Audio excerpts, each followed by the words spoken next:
Welcome to Showboys, a podcast that delves into the world of film and TV. Hosts Nick and Mike take their water cooler talk from the office to the web as they discuss their favorite movies, shows, and all other content in between.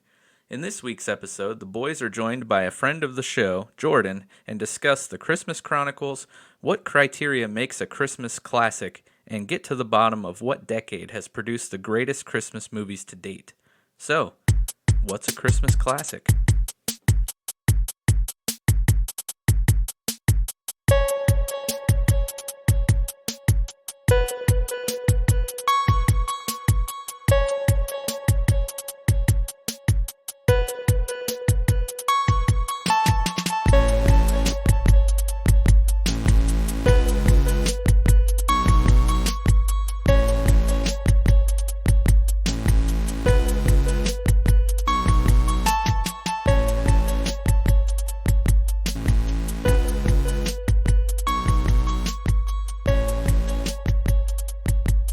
Hello, welcome to a very Christmassy special episode of Showboys.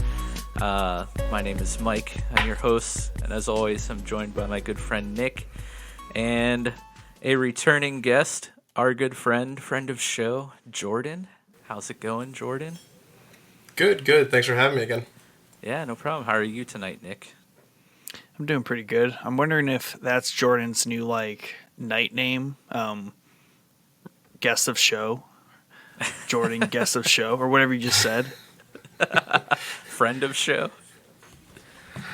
That's like yes. My night, yeah, that's good. Yeah. So yes, today's episode is the Monday before Christmas. So with that being said, we wanted to talk about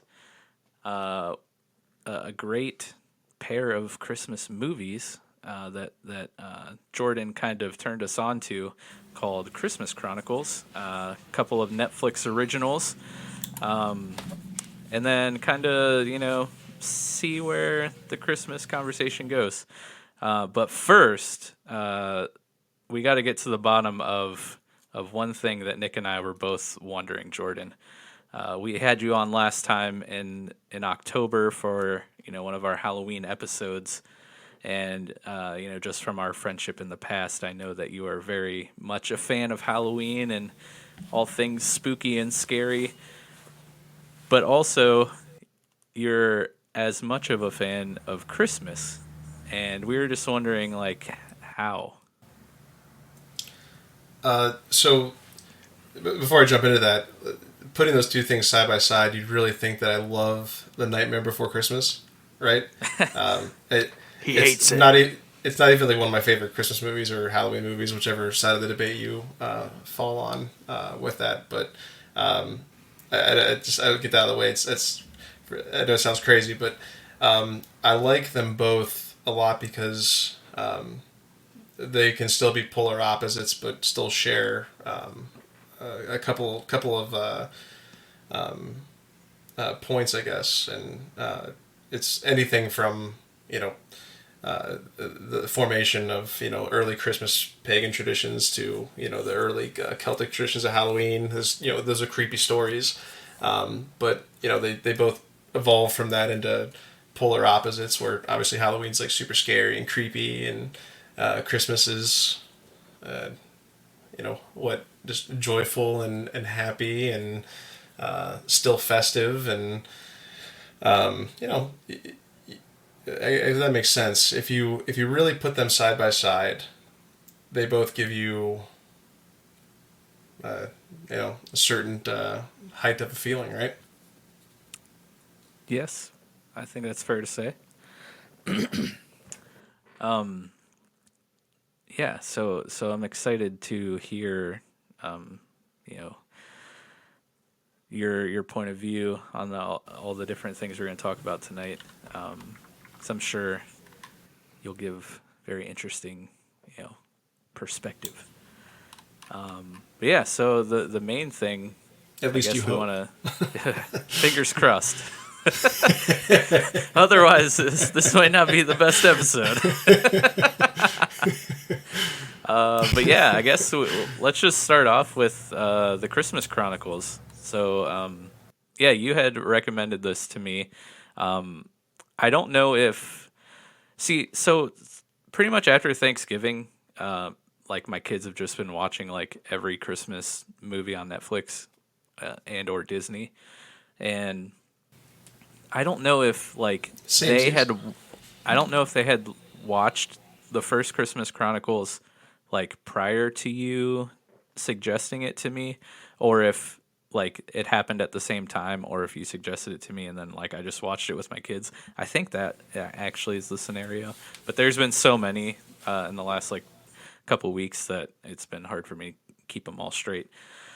But regardless, we sat down as a family and watched the first Christmas Chronicles, and like we all loved it. It was so good.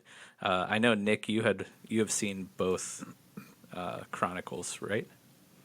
Yeah, I'd watched the first one when it came out. What, 2 years ago now? There's a gap in Yeah, between there. yeah. I think And it was then 2018, right? yeah, that Sounds right. sounds right.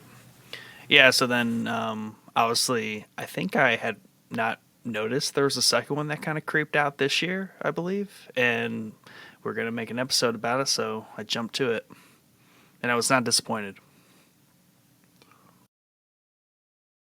Nice, nice. You want to kind of walk us through your initial first take of Christmas Chronicles 1, Nick? Yeah, I mean, it was so like a lot of things. I guess you should go into with no expectation.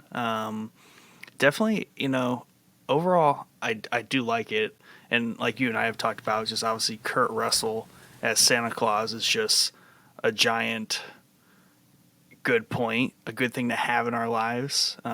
He's a great actor, and he's a good demeanor to kind of portray the jolly Saint Nick. But it definitely has its own, it has its own story it's telling, because there's this huge side adventure that's happening that you normally wouldn't catch Santa Claus in, and just kind of the very down to earth, kind of downtrodden nature of the first one, if I remember it completely correctly.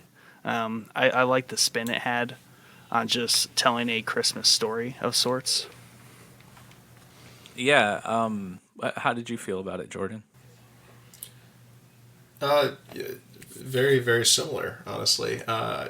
The aesthetics, to take it to another point, were really, I think, something that you notice early on, but as it goes on further, you keep admiring. It's not like a bright white fur he has. It's very. It looks like he hunted the animal and took its fur. It's a very natural Santa, a little darker of a red, grittier Santa, I guess. He's a used Santa Claus. So it's Warren. the DC, it's the DC Santa. Yeah, DC Santa. I'm Santa Claus. But it's. I think there's something about him that if you go into some of the early lore of Santa, and then like the idea of someone flying at night and going, if you're going to prosper in the next year or not, that falls back into like early German pagan worshipping, like of Odin. He used to take flight, and it was one of like a really creepy things. And I think this Santa Claus and this kind of brings you to that like Nordic, darker Santa. He obviously has good intent like Santa Claus does, but he has that grittier look to him and grittier style to him. And he's a hell of a singer. Yeah, yeah, exactly. He's got some pipes. But yeah, I would like to touch on that a little more, kind of like the more pagan, gritty lore of Santa that Christmas Chronicles uses. And that's one thing that they kind of expand upon in the second movie that I really liked a lot, was kind of the whole backstory of Santa. But that viewpoint slash perspective, slash unique telling of Santa's backstory really reminds me a lot of the Klaus animated Klaus. movie on Netflix that we talked about last week. Oh, that movie's so good. So good. Yeah, but like the thing that stuck out about that movie is just their unique telling of how, you know, the Santa Claus character came to life and all of the Christmas traditions that we, you know, think of today, like how they kind of just all happened. So on your point for Christmas Chronicles, I really like that aspect too, that it's not really, you know, your typical lore of Santa, I guess is what I'm trying to say. And to Nick's point, like Kurt Russell is just an amazing Santa, and I think a podcast I listened to, they talked about this a little bit, but he's just a very aggressive Santa. Like he Santas aggressively. You mean sexually? No, I'm just kidding. I'm kidding. Sexually aggressive Santa. Showboys After Dark. But yeah, and like their description, using that as a description, Casey from Scene Snobs, that's who said that. Don't want to like steal anyone's ideas or anything, but like when he said that, I was like, that's like the perfect description of Kurt Russell as Santa. He's just aggressively Santa in like the best way.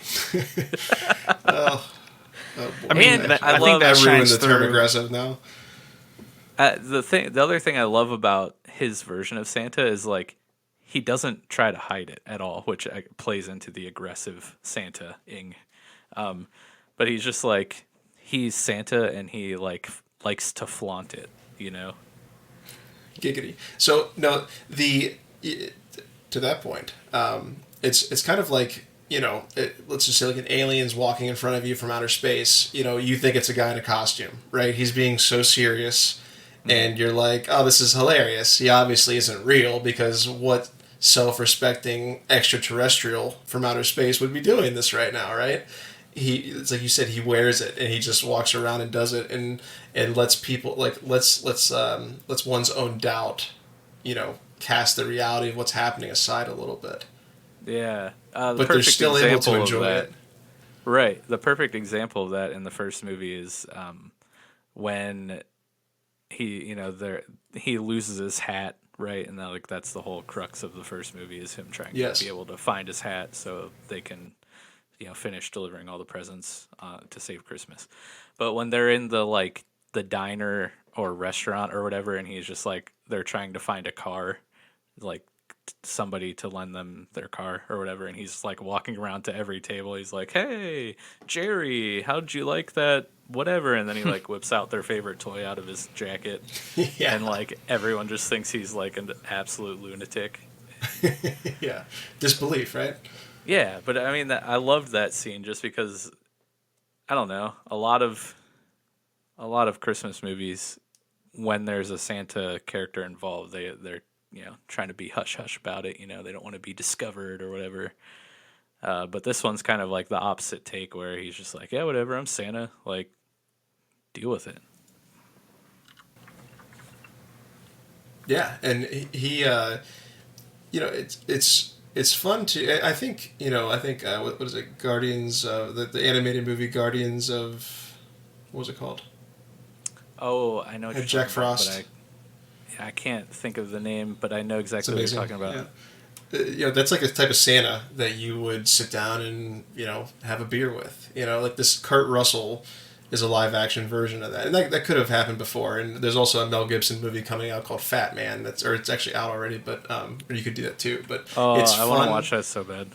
I showed my brother that trailer tonight, and there's a part where the assassin walks out to him. He's like, "I'm here to kill you, fat man." And he looks at him and he's like, "You're not the first." It's just so good, so good, so good. So I plan on watching that tomorrow with my girlfriend. But yeah. Are you talking about? This way might off be totally wrong, but Legend of the Guardians? That's exactly what I'm talking about. Thank you. Yeah. I kept wanting to say Guardians of the Realm, and I'm like, I know it's a video game. I don't want to say it, but that's all that's there. We'll talk about Fat Man a little later. But I definitely want to like touch on that a little bit. Have you watched it or just like seen the trailer and want to watch it? I've seen the trailer and want to watch it. You guys haven't watched it yet, have you? No. What's it on? Good. Yes. So that'll be a fun thing to talk about. Something that none of us has watched. Yes. Yeah. I can't wait to guess. Nick, my brother Justin was actually just saying, he's like, were they releasing it in theaters? Because, theaters feel like they're closed, even the summer open. But Right. I had no answer. I'm like, I really have no clue. Yeah. Good question. Yeah, I don't know. That is actually a good question. Because I know the theaters in our area are like selectively open. Like, I don't know if they're open every day, and they have like very limited show times and stuff. But I don't know exactly what they're showing these days. Old movies. Yeah. I'm just here for nachos anyway. Let's cut. Oh man. Let's cut the crap. Yeah, I could find a cheaper place to get nachos. Just saying.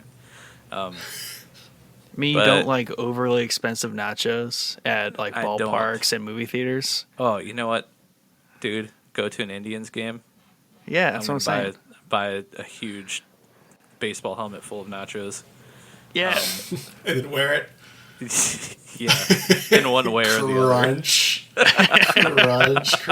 Crunch. But yeah, and another thing to go back to Christmas Chronicles and Kurt Russell is just thinking about the diner scene is like this Santa also is not afraid to kind of show a little bit of his naughty side to like get things done. That sounds really bad, but if you've seen the movie, hopefully you know what I'm talking about. Like he just like steals a car, Well, that's also a good way to sum up those movies is, it's not a movie about necessarily like saving Christmas or fulfilling Christmas. Obviously, that's what, they always do in the end. But it's really the misadventures of Santa Claus. Like, it's Santa Claus going through this kind of like normal crap that you would expect everyone else to go through. But here's Santa Claus having to deal with this crap. Like, he's got to get through this city, with these kids. He's missing his hat. He loses everything along the way, and it's Christmas. He's got a job to do. That's right. He's kind of like the whole like. And one, I think, along with that, and I was telling my girlfriend Kelly about this, is that it really shows you how powerful he is in those movies. He's kind of a god tier in a way. He like going back to the Odin thing. He's obviously got more power than he leads on, because as you realize, he stopped delivering presents, around the world, and taught two siblings how to work together and love each other again, because he didn't need the hat, obviously, to do what he, or to have his powers. He gave them, like you said, a misadventure, or like a quest, like a side quest to complete something together, to make these kids work together while still being able to deliver all the toys in one night. I think that's like one of those like undertone points to that movie that that just remains there. Well, that's something super Santa-like to do, right? So, the hat does fall off, right? And he gets caught up in this little adventure here, and he runs across these kids. And so instead of just like taking the easy way out, shooting them with like some magic dust and fixing that, grabbing his hat and going on about his way, he like completely derails his night to do this the long, correct, fulfilling way. The Kurt Russell way. Kurt Russell way. I also love the way he generates Christmas spirit. That's like, the biggest thing to me is that he just jams out. Yeah, just busting out the song. And when he did that in jail, that's where I was like, wait a second, this dude does not need a hat. He just turned this whole jail cell into a freaking party. Right, just pumps it up. I guess I didn't even really realize that he didn't have his hat then, and he's just like making instruments appear and. and that's how I knew I was really into the movie, because I was like, wait a second, he doesn't have his hat. How this is fake. This is all fake. You know, Imposter. You smell like meat and cheese. But yeah, I the singing to generate Christmas spirit, is kind of a trope though, because I mean, referencing. Yeah, but he turns Buddy, it into like a concert. an elf there. The whole way they generate the Christmas spirit to power Santa's sleigh and elf is busting out and Santa Claus is coming to town there, Singing Square or loud. whatever. So The best way to spread all Christmas to cheer hear. is yeah. Yep. But yeah, Kurt Russell. Oh, that'd be good. Christmas karaoke showdown between Kurt Russell and Zooey Deschanel. Who wins? Kurt Russell wins because he has way more sex appeal. Interesting. He has many years of sex appeal under his belt. That's true. Oh man, what a saying for when he's playing Santa too. His sex appeal is probably older than like Zooey Deschanel as a person. Exactly. There's some people Zooey swooning over Deschanel, him. Zooey Deschanel, like, I don't know. I believe she actually has like music albums out. I'm gonna look it up real quick, but I'm pretty sure. Oh my god, you might be right actually. Except I don't know how to spell her last. It's easy, Mike. Just sound it out. Yeah. You're like, it gets harder. Oh, it's I harder almost to did sound it. out. I almost did it. It's harder to sound it out. Yeah, that's what I have to tell my 5-year-old. That's what she's learning in school. Zooey the Chanel? She is best known for being half of the indie folk duo She and Him. So she is a musician, actually. And we definitely know their pronouns. Yeah, it's not a very 2020 band name, but whatever. Anyways, moving on. So They and them. oh gosh, but for real, they should revise that.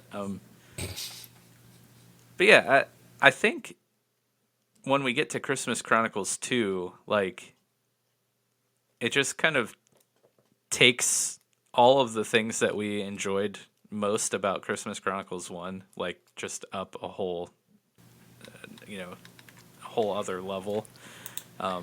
Some of my favorite parts of 2, I won't go into too much detail about the first because I know Nick loves the Christmas, like the North Pole village.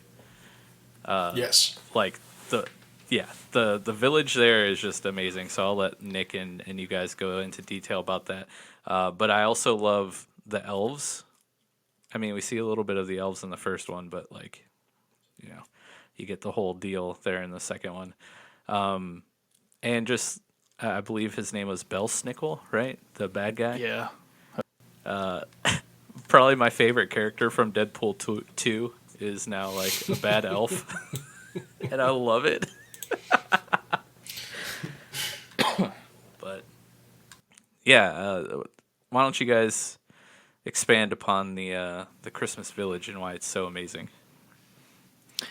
I mean, first off, the second one and the fact that it's so much different than the first one is always a big plus to me. They didn't repeat kind of like the plot line there. They kind of continued the story that they were telling in the first one. It wasn't like a new set of kids because they could have done that and just repeated the first one. And they really just kind of really expand upon this little Christmas universe of theirs. And, we get to see a lot of the, Santa's village or Mrs. Claus's village, whichever you prefer. And yeah, I mean, just all the detail in that and just the way it kind of just exists there. And what did they say? There's like 1 million elves or something like that working. Like, it's quite large, even though it takes place kind of in the middle there. But yeah, that was just a lot of fun to me. It was something ridiculous because, that place is just magical, of course. He's just in, smoking weed. in all It's some senses of the term. ridiculous. Yeah, it was like the It's best. magical. But yeah, the other thing that I had mentioned a little bit earlier is they really delve into the lore of Santa and his backstory and how he became the Santa that we know, which also explains the village there and how it's like veiled and hidden from everyone. So Jordan, why don't you kind of go into Santa's backstory here and kind of how it ties into some of your earlier points of like the earlier Christmas stories and stuff and why you enjoy that so much. Okay, yeah. So the first of all, like I love the fact that we get to see like another Santa village, brought to life. When we were kids, the first time we actually saw that happen was with Tim Allen's Santa Claus. Yes, the and, Santa Claus. and that was insanely awesome, right? Like you're like, oh, it is real. I knew it. Yes, and Bernard. Ha ha! Anyone who didn't believe, yes. So with Christmas Chronicles, and this goes back into a little bit of the grittier side. You have the Nordic architecture. When the kids first arrive there, they're embraced by the harshness of the weather. They're virtually freezing to death. And it's that just kind of brings in a whole new kids just don't really belong here. For no reason whatsoever. They're not like, oh, this place is magical and treading through the snow. And They nearly die. Yes. Exactly. It's awesome. But you have Santa's, hunting the Yule Cat, right? They call it the Yule Cat. Yeah. The hills are covered with evergreen, and the focus on the evergreen, especially with the harshness of this movie, kind of puts on the North Pole, is interesting too, because I feel like whether it's the giant Christmas tree they have in the middle of the North Pole or the hills that are covered in it, but it adds that color to the setting that you can easily lose in the environment that they were trying to create, and that's going back to the Nordic roots. The evergreen was super important because, I mean, the name itself, brought hope to, early Nordic people because it's all their plants are dying, but the evergreen is called the evergreen because it has a imperviousness to the harsh weather, and they obviously focus on that, and that's I think it's amazing. Yeah. It's definitely adds a layer of DC to our Santa movie for sure when the children literally are brought back from the brink of death by a magical cup of hot chocolate. It was hot chocolate, wasn't it? Some good something hot like chocolate. Wait, for both of them? Mrs. For Claus some is- reason, Yes, Mrs. Claus came in, saved the day. Just put some magical Santa dust in it. it's like cocaine but- on top. I Yeah. liked when they really get into the backstory of like how the elves came from like these wood elf species, right? And they saw Santa giving presents to the poor or whatever, and they like kind of got his respect and like decided to join him, I guess, or give him a chunk of the Star of Bethlehem, right? I'm probably totally butchering this, but No, you're pretty close. that whole backstory was super fascinating to me. Like the Star of Bethlehem thing was so cool. Well, I like the way they kind of plugged that whole sequence in there because Belsnickel just kind of, he steals a star. No one was really expecting that. They didn't really set that up much. But he steals the star, and then Santa just has like, crap, this is how we fix it because he has all the answers. Yeah. But they have to go on their little adventure to go, see these wood elves. Now, for some reason, did they say like whereabouts they were? Because I just picture them like far eastern Europe, like almost like the Ural Mountains in Russia. But I don't know if I was just imagining that or if there was something they said. that kind of like place where those elves were at?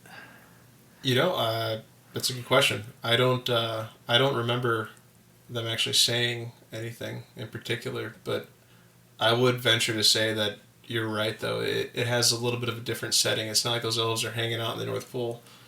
Right. They had more of a woodland, like foresty area. They they're definitely wood elves. go on a road trip to get there for sure. Those particular elves, they have like obviously elven, but they kind of have a Celtic, lurricane leprechaun feel to them also. So could be anything. Yeah, that's Yeah. true. And I like how the elves are like creatures and not just like tiny humans.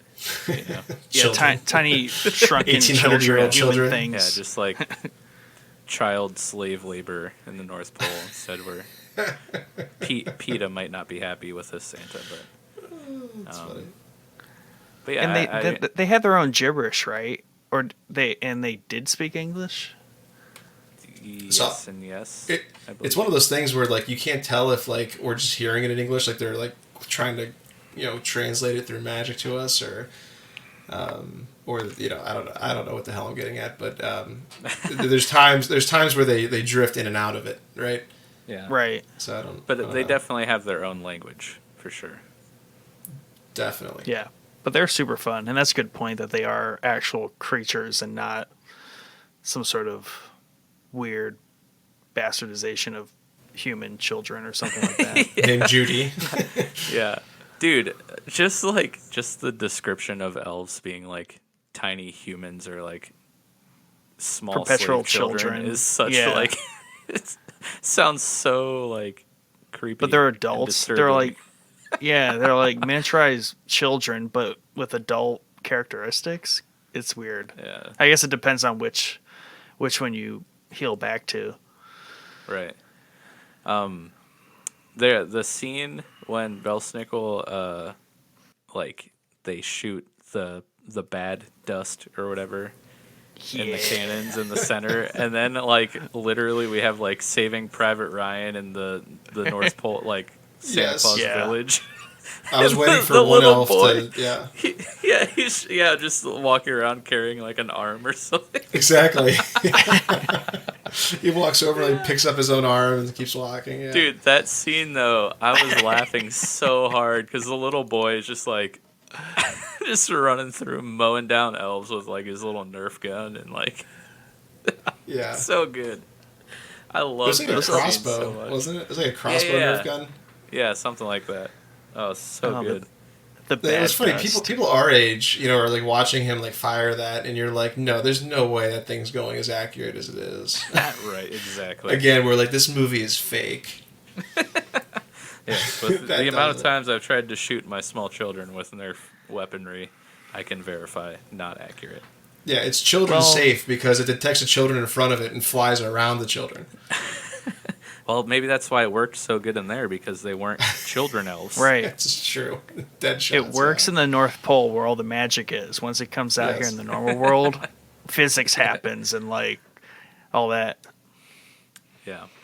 But I would say overall, these are two really fun and slightly different takes on your typical Christmas and Santa stories. Do you guys have any like other things you want to bring up about these movies before we move on? Well, real quick, one of the reasons that I kind of focused in on these movies, Mike, was like, when we were a little younger, it was early 2000s, like 2004 when Elf came out, right? That movie became a classic, right? Like up there with Rudolph and Frosty and Christmas Vacation, Home Alone. I'm not a big fan of Christmas Story, but I'll say Christmas Story. It was a classic, but while that was happening, we didn't know it. You know what I'm saying? And Yeah. I think that these two movies, or whatever this is going to be, the Chronicles, whether it ends up as an anthology or trilogy or what, I think that this is like, we're observing like a potential classic to add to the list that kids are watching right now that they'll love when they're older. and it's I think it's something a little unique, because I didn't realize that Elf became what it was until like probably 8 or 9 years later. I'm like, oh my god, this is, I saw that theater. I'm like, that was a great movie, but then I never realized that I wanted to watch it every single year after that. Yeah. And I Yeah, think for Christmas sure. Chronicles is the same thing. Well, I think Elf is a unique case too because, like you said, like it was a movie that we grew up with. Well, I shouldn't say grew up because we were, you know, you know, Playing metal, you can say it. I'm just kidding. young adults, right? Yeah. But that was one of the first movies that entered the like classic status that we were able to see in theaters, like you said. Like, yeah, I wasn't old enough to see. I know you said at the top that you don't really like Nightmare Before Christmas, but like I would say that's a Christmas classic. But I would not deny that at all. Yeah. I was alive when it came out, but like I was 6, so it's not like I went to the movies and saw Nightmare Before Christmas, or Sure. like some of the other ones like Home Alone, or like these are all movies I've seen and grew up watching, but like not one that I got to experience like I did Elf, where I was old enough to like actually go see it in the theater when it released and stuff. Yes. So I think that's kind of what makes Elf special in that regard to people like in our generation is I really do think that that's like the first classic from our generation of movies, if that makes sense. Exactly. And the reason I bring it up too is because I think that we left the theater not realizing that, and it took years to develop. Like, holy heck, I'm alive. I was alive during a Christmas classic that will be viewed by multiple generations for sure. It won't be some throwaway movie. Yeah. But I know that you wanted to talk about that before we kind of came up with the rundown for the show tonight. But that is literally like the perfect segue. Is it? Because I wanted to talk to you guys about like what makes a Christmas movie a Christmas classic. So like, what about Elf?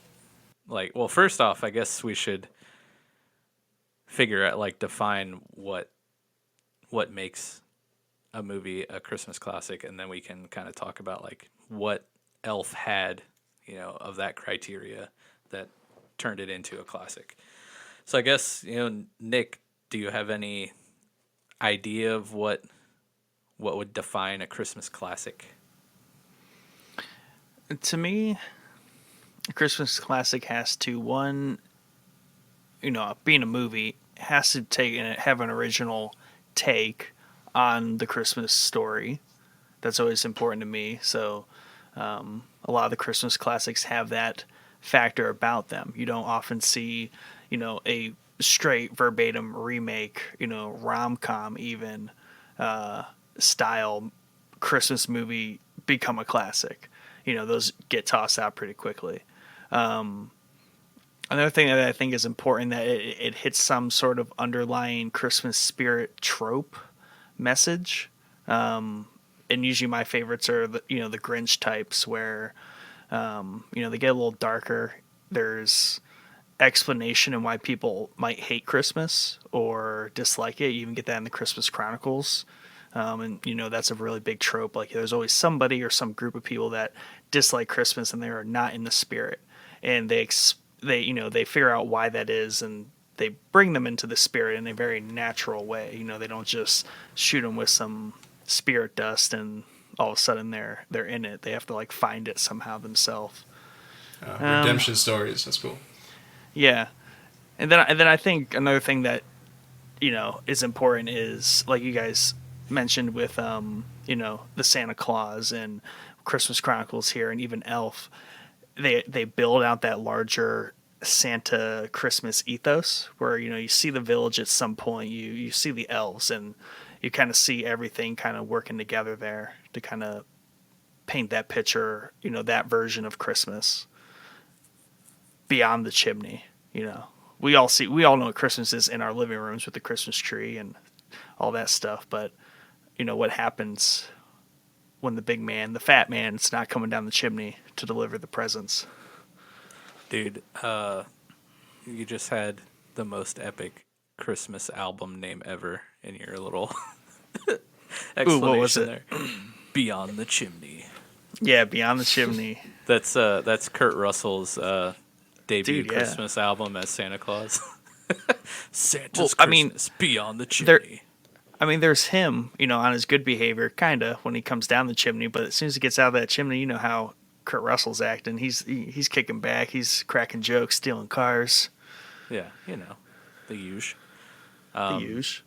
No, those are all good criteria. I think. What do you think, Jordan?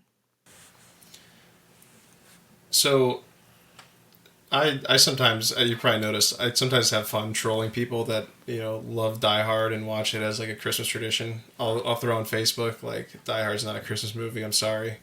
And like this year I put Batman Returns as closer to being considered a Christmas movie than Die Hard is. And, I don't mean it. I just like rustling feathers and watching people, start arguing with each other. It's completely sinister. I don't know what my problem is. It's like a kid with a magnifying glass burning ants, but I think really whatever you want to watch that involves Christmas in the movie can I guess constituted as a Christmas movie. It's just the majority of it has to have a couple of ideas, like it setting is a big piece of it, right? Genre doesn't really matter because it's you look at Die Hard and Batman Returns. You have action movies, you have a little bit of drama, a little bit of like a love story mixed in with it. I think that, to Nick's point, having a idea of whether it's an emotional or whatever redemption story is a big key place or key to considering it a Christmas movie, because when you can, what Christmas can do for you in real life is bring out the best in you, right? So like when you see that happen in a movie, I think that allows it to easily become a classic family Christmas movie. And then anything outside of that simple idea becomes a Christmas adjacent movie, which is totally acceptable and fine to watch at Christmas time and be considered a Christmas movie. But I think some of them that elevate them to becoming Christmas classics, they become Christmas classics for a reason, right? And the other ones just become Christmas movies.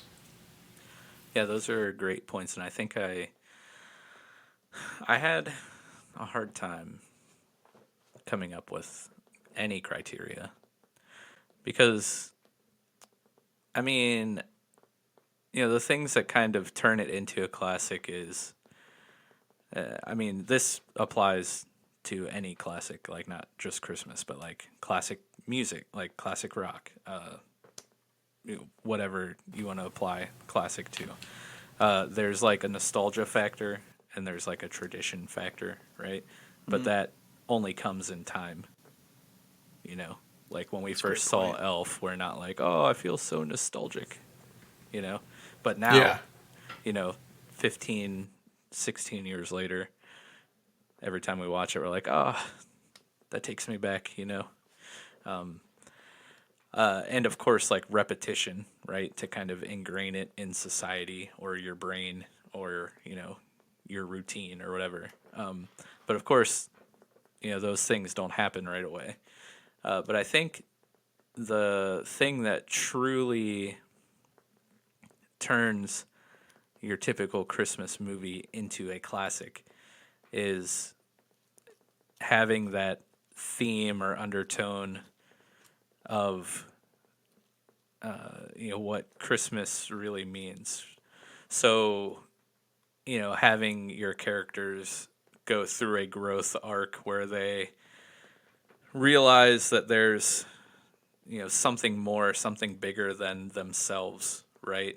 And they make that switch in their mind to put others above their own or above themselves, Yes. And you look at all the Christmas classics, that's the underlying theme or message of the movie, right? So in in Christmas Chronicles, we kind of see that, especially in the first movie, where, as you guys talked about, Santa kind of, even though clearly he very easily could have just got his hat and gone on his merry way and carried on your normal Christmas Eve night. Instead, he, went through the journey with the siblings there, and at the end of the movie, like, their relationship is mended, right? They kind of, the brother kind of, put his relationship with his sister, like, above whatever he was feeling at the start, right? And, Absolutely. We kind of see that growth a little bit in 2, with the sister and her relationship with her mom's boyfriend, soon to be fiance. It was implied in the movie, right? And her soon to be stepbrother or whatever.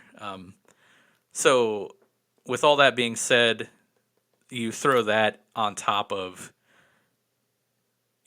traditional, at least in my opinion, traditional Christmas settings or like Christmas stories. That's a recipe for a Christmas classic in my book. And I think Christmas Chronicles very well could be, my children's version of, A Nightmare Before Christmas or a Home Alone, or, one of those movies that they grew up watching that turns into a movie that we watch every year. Absolutely. A new tradition becoming a classic, obviously. And the greatest thing, if you go through most of the Christmas movies, all the classics, let's even throw Christmas Chronicles in there just for the sake of the point. Christmas Chronicles, Home Alone, The Grinch, Christmas Story, Christmas Vacation.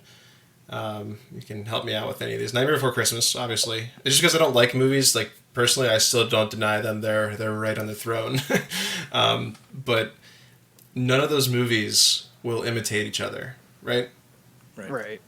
They are on their own, and they have, sometimes they'll have redemption stories and everything like that, but they have their own take on it. And in order to become a classic, you have to set yourself apart from everything else. And those movies really, really do that.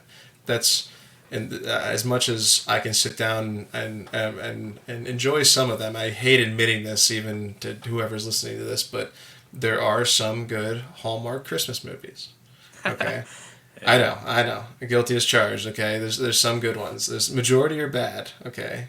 But there are some decent ones. But they would never be a classic to me because at the end of the day, they're imitating the other ones that were good, and they're only good because they share those things in common. Yeah. Well, any another thing. Hallmark movie, you can just like replace the character names and like the female actress's job and the male actor's hometown name, and then you have a new Christmas movie. Exactly. So you're right. But yeah, I didn't mean to interrupt you there, Nick. Go ahead. Sorry.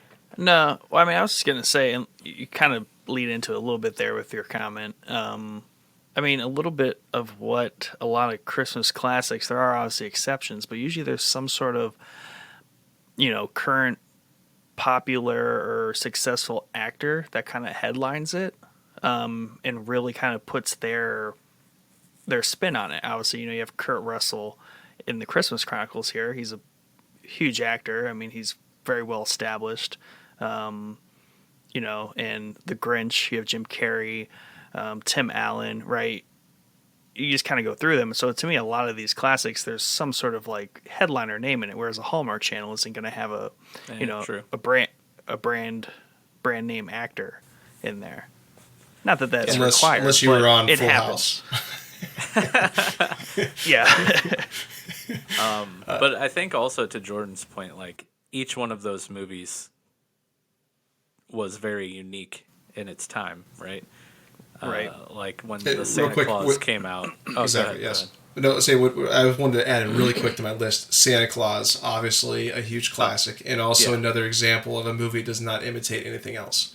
Your Yeah. dad killed Santa Claus, and now he's Santa Right. Claus. Holy crap! Exactly. What do we do? Yeah. That, I mean, like, never seen that Dirtbag before. businessman. Yeah. Yeah. I was trying to Scott explain Calvin. that. Yeah, I think it was Becca. Like, I don't know if she hasn't seen it or no, she's seen it, but she like forgot what it was about, and I was like, I'm pretty sure that Tim Allen killed Santa and then like put on his jacket and then he became Santa Claus. Like, but yeah, like that, or like, again, I'll bring up Nightmare Before Christmas because I think that's the one of the most unique Christmas movies that actually does deliver a Christmas message. Shameless plug, if you don't believe me, I was recently on a podcast called Be Hero Fights, and where I debated whether or not this movie was a Christmas movie or Halloween movie. Go check it out; it was really fun. Those guys are great. But like, the Pumpkin King of Halloween Town, like trying to bring Christmas, like discovering what Christmas is, and then trying to like bring it to his world, like that's crazy and insane. Elf, like I feel about Elf the same way you feel about Nightmare Before Christmas, Jordan. I really am not a huge fan of the movie, but you can't deny its achievement Its place, and yeah. its level in the Christmas, ethos there. But like a human being adopted by Santa and raised by elves, like what? Like, that's crazy, and also pretty funny. But like all of those movies, and like I even think the Klaus movie on Netflix is in the same category as Christmas Chronicles, as like teetering on that classic status right before our eyes. But like all these movies have severely unique takes on the Christmas story. And I feel like, I mean, just to be a good movie in general, you have to do something new and unique to make your story interesting. But that also applies to the Christmas classic description or whatever. Yeah, so real quick for Klaus, that movie came so far out of left field. It's like a fly ball just hits you in the head. You know, I, there was something about like I don't know like the artwork in it that just didn't turn me on to it. To where I was like, oh, we gotta watch this. This is Christmassy. There was when you sit there and look at it, there's not much that looks Christmassy about it, but by the time like the ending 45 seconds makes it one of the most Christmassy movies you could like ever see. Yes. Exactly. You described it exactly how I felt about it. Like halfway Like through my the movie, mouth I'm dropped like, a little why bit am and I started watching this? smiling. Yeah, Yeah. like I was like, this is amazing. Started to get that funny feeling in the back of my throat. I was like, oh, Yes. don't cry. Yeah. But yeah, the majority of that movie, I'm like, how, like, okay, when's Christmas gonna come in? Like, when are we gonna get to Christmas? But like all that being said, like the whole movie was good. I was just questioning where the Christmas was coming from, like when it was going to come Absolutely. in. But yeah, they totally hit the nail on the head at the end, and it's just another one of those like super unique tellings of a Christmas story. And I don't know. I think Christmas Chronicles is, should be in the conversation, of entering into that classic status.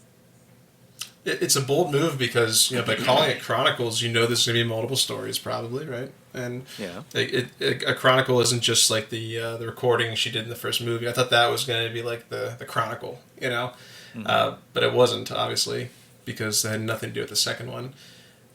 But Yeah. to Well, I like to how they okay. had the books, and like I think that's where we get the backstory of Santa in the second Chronicles.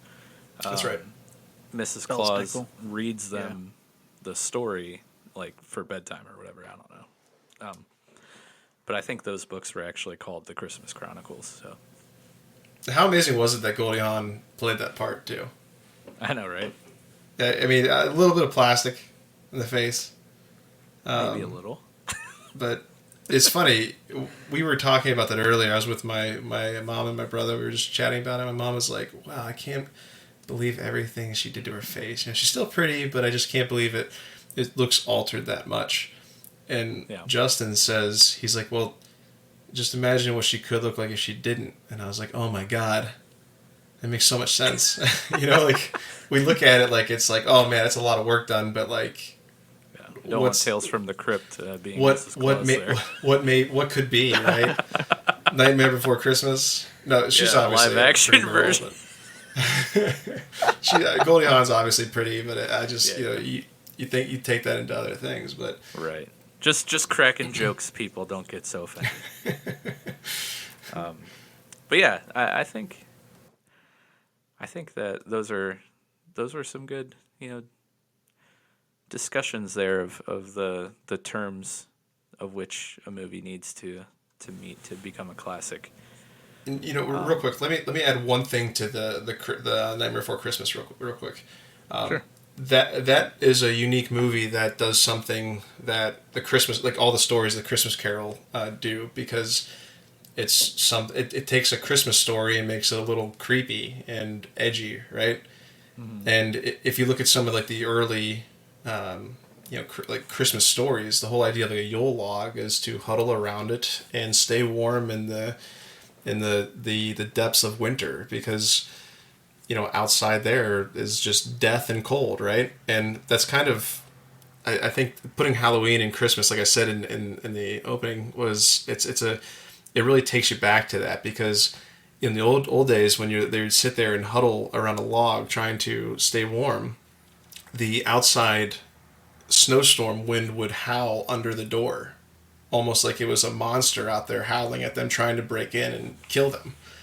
And so that's just one of those movies that will take the core of not the Roman style and obviously the American traditions of Christmas, and bring it just down to like hey, this can be creepy, and it's not always as joyful and fun. Like, there's stories of ghosts and demons still, along with this. Right. Yeah, that definitely makes sense. So this, thinking about those things kind of made me wonder, like, and this was also a discussion that Nick and I had on, an episode earlier. I don't know if it was last week's or the first episode here in December. But we had been talking about what time period had the best Christmas movies, or the most classics, or the Christmas movies that we enjoyed the most. Battle of the Decade. Right. So I was like, that's interesting. I'm gonna look up and see what the popular opinion is for the best Christmas movies for each decade. And I thought it would be fun to pose that question to you guys and actually talk about it, but also, ask, our audience what they think. So I posted that on our social media a little bit, earlier prior to recording tonight. Got some replies, so we'll definitely read through those too after we get through our list and kind of talk about it here. But so I guess I'll just start out reading the results of a list I found. So this list, it gave what they thought or considered the best Christmas movie for each decade, starting in the 1940s through the 2010s. Holy crap. Right. So I'll just read through what they thought their best movie was.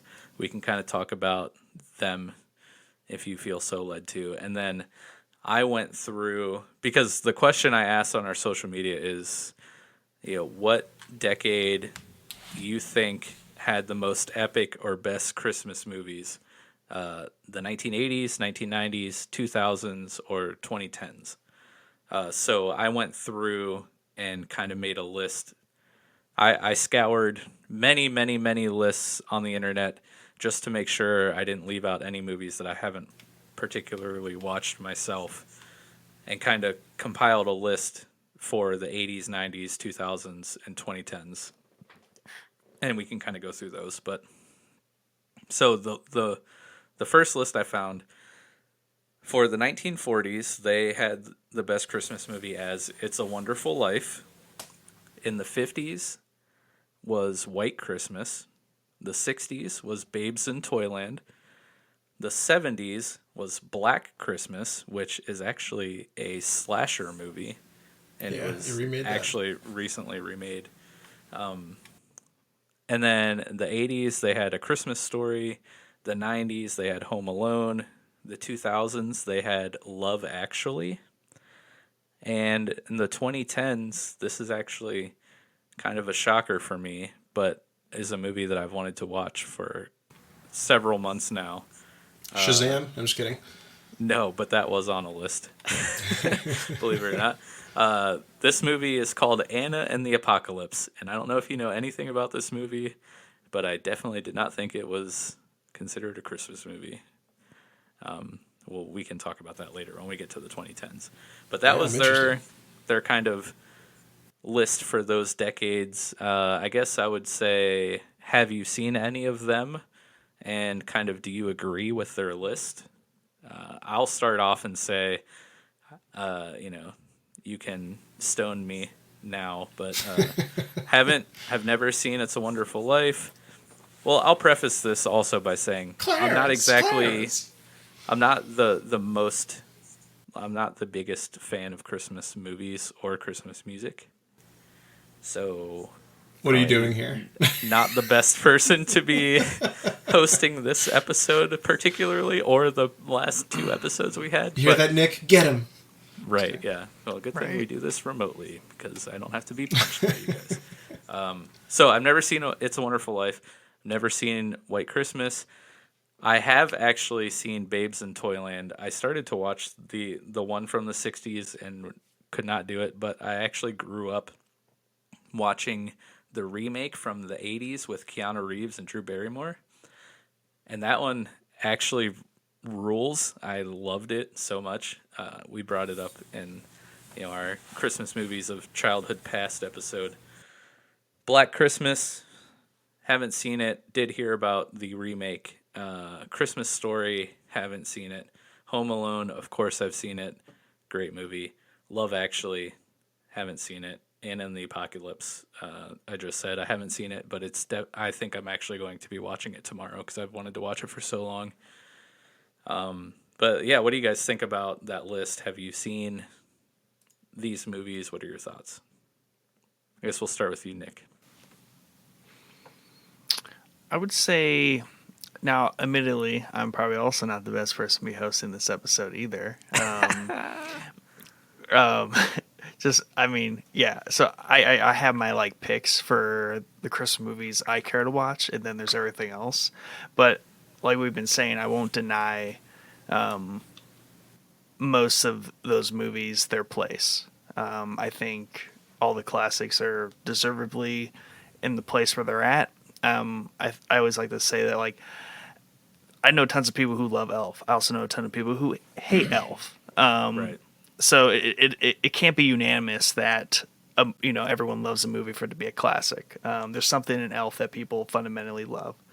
But with this list, yeah, I just threw it up in the general chat and Discord. It does actually look like throw up, so I apologize for that, because it also includes my list for the 80s, 90s, 2000s, 2010s. But while you guys are kind of looking at that and formulating your opinion, I will say one thing that I was surprised about this list was the 2000s and 2010s choices that they made. I thought were kind of like head scratchers. I'm sure they're good movies, but when I think of Christmas classics for those time periods, those definitely are not movies that pop into my head. out of all the other ones that could have been chosen. So starting with the 80s, why is there so many listed? They don't just pick one? No, they pick. Okay, so that's why I was saying the is where list my- actually looks like throw up. No, the first movie, after the hyphen is their pick, Yeah. and then all the ones under it are the ones that I added, for our discussion about my question on social media. I probably should have copy pasted that a little better, mean, but I Under can 2010 says Transformers: Revenge of the Fallen. I gotta go now. 1940s is a Wonderful Life. I upvote that. 1950s White Christmas. Haven't seen that. Sounds very typical of the 50s for that to be the pick. 1960s Babes in Toyland. Haven't seen it, but I'll let it Dude, slide. I'm telling you, watch the 80s version. It's good. Wait, that's the. Oh, I see Yeah, what you're saying. that's the original one, and then they remade it in the 80s with Keanu. Like, you can't go wrong okay. with Keanu Reeves, bro. I like how 20 years later, Black Christmas is the pick. Right? 1980s, A Christmas Story. I'll let that one go. That's a good one. Yeah, I mean that's it hard fits. to argue. Yeah, Even though I haven't good old seen it, Cleveland. I know it, right? Right, does exactly, it? and that's the point. You know of the movie, therefore it's allowed to sit there. 1990s, Home Alone. That seems to be popular. 2000s, Love Actually. No freaking clue. Downvote that. Right. 2010s and the Apocalypse. Haven't seen it. Can't speak to it. Yeah, I mean, it's okay. I didn't see anything that like is in my top 3. The heck. What about you, Jordan? So, for the 1940s, It's a Wonderful Life. It's one of those movies that is also Christmas adjacent. It's it's a Right. story. It takes place during Christmas time, and it has a Christmas finale. I think that is a very, very acceptable movie to have on the list.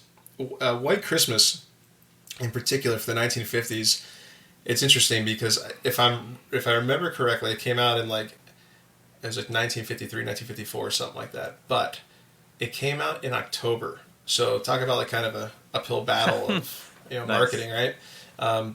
But that movie opens with a scene that they sing White Christmas in the middle of war-torn Europe during World War II, and he's singing White Christmas in the middle while you hear gunfire and bombs flying. So it's kind of cool to go to the roots of what the soldiers were trying to experience and try to they're dreaming of a White Christmas while they're stuck in war-torn Europe. So Nick, that sounds right up your alley, man. Yeah, that sounds rowdy. World War II, mix in. Yeah, and what I'm like, it's a musical, obviously, but Damn. I'm not a fan of musicals, and I can watch White Christmas all day long, and it ends very, very Christmassy with a finale of the same song in Vermont, which you guessed it, it's snowing at Christmas time. It's a very acceptable movie. I think it's a great to have on the list. Babe in Toyland. That's the one about the pig, right? Who leaves the farm, Yeah. goes to a Toyland. I've never seen Babes Instead in of Toyland. Bacon Land. It's That's such a bad joke. Why did you laugh at that? I hated Babe as a movie too, honestly. But Charlotte's Web was okay. Didn't like Babe, but Babes in Toyland. I never saw it. I have no reason not to see it, so I maybe I should just add it to my list. Black Christmas. I've never seen that. I've wanted to watch the remake, and I like slasher movies, I like horror movies, and I have to And admit, you love Christmas. I do. Sounds like the perfect combination. Right? I know, which, again, so does Nightmare Before Christmas, but you know how that turned out. Sure. But Black Christmas, I actually didn't even realize that it was a remake, so it's something I learned. Yep. 1980s Christmas Story, A Christmas Story. I have it's one of those movies you've seen like 40 times but never seen all the way through it. You know what I'm talking about? Yeah. Okay. So that falls into that category for me. For the 1980s, I have to, for me, it is most certainly National Lampoon's Christmas Vacation. But I respect A Christmas Story and the leg lamp, obviously. Yeah, right. What comes after the 90s? Yes. So Home Alone. I don't know. Home Alone and Predator are like the two movies I watched on repeat as a kid. I know polar opposites, but similar. Kind of those right, those setting traps, trying to catch the predator. Home Alone, it's not even Macaulay Culkin that makes it. It's whether you want to call them the wet or the sticky bandits. Wet bandits. Yeah, they begin as the sticky bandits, they end as the wet bandits, right? They